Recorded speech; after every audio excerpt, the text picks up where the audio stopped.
Marcel, these don't seem your earliest work. No. The earliest is this one in the corner, the church. That was done in my village in 1902. How old were you? I was 15 then. And then I went on about some more of that period, but they're not here. It's rather impressionist, isn't it? Is that what was the vogue? Yeah, well, it was not the vogue, it was the only thing we talked about, you see. I mean, it was... It was advanced, yeah, even it was then. advanced, and yet, when you see these two, which are later, already impressionism has gone down in vogue. So they're more structural. They're more structural, and Cézanne has been recognized then, and Cézanne is the great man, and I was influenced by Cézanne in those two paintings, you see. This is my two brothers playing chess in the garden, and this is my father. Well, the whole family were painters, your sister and brother? No, one sister paints, yes, but especially my brother, Bidon, paints. Well, did they bring you into this Cézanne impressionist? No, it was all on my, on my own. No. Just in the air? In the air, especially, yes. Yeah. And my father was very nice about it. In fact, it was very difficult then as it is now to become a painter on your own. How can you expect to live, etc., etc. So he was a good man. He looks patient to have set that portrait up. Yeah. There seems to be quite a step between this and the nude descending a staircase. Yes, the nude was 2 years later. 1912. 1912. And it was after these that I decided that no more obvious influences as I had before. I wanted to at least be living in my day, and my day was Cubism. See, 1910, 11, 12, Cubism was in its childhood, and the approach was so different from the previous movements that I was very much attracted toward it. And I began being a Cubist painter, and finally I came to the nude.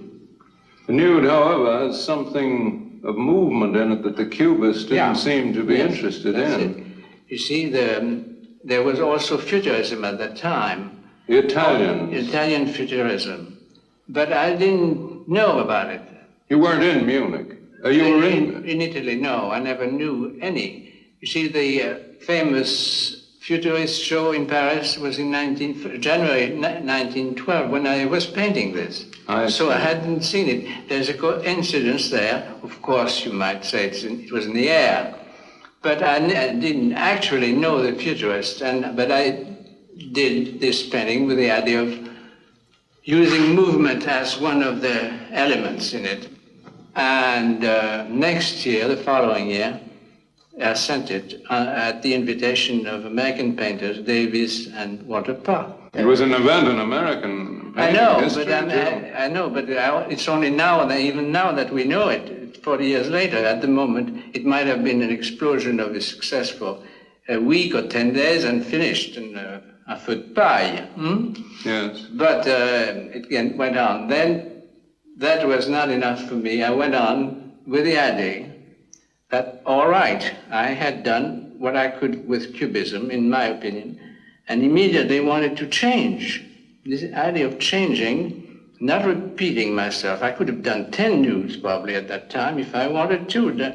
I decided not to go that. That will come into another discussion probably about why I did that. But I went immediately into another formula, which is the formula of the chocolate grinder.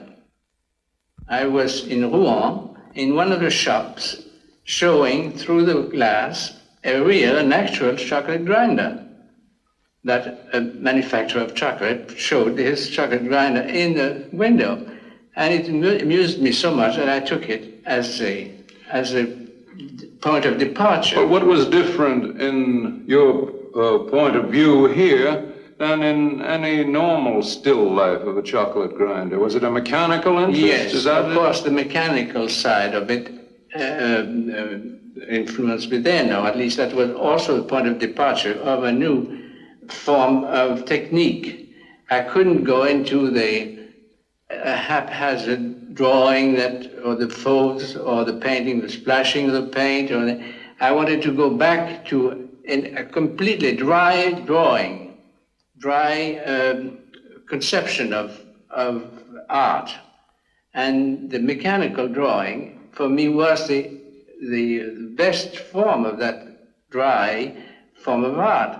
Accuracy, precision. Accuracy, precision, nothing of that handiwork. Chance. Chance, well, chance is another question, but I mean, in that actual drawing, the precision that could not be even liked by all the people who liked Impressionism and all this. It was a new decision on my part to get away from even Cubism then, after a year of that.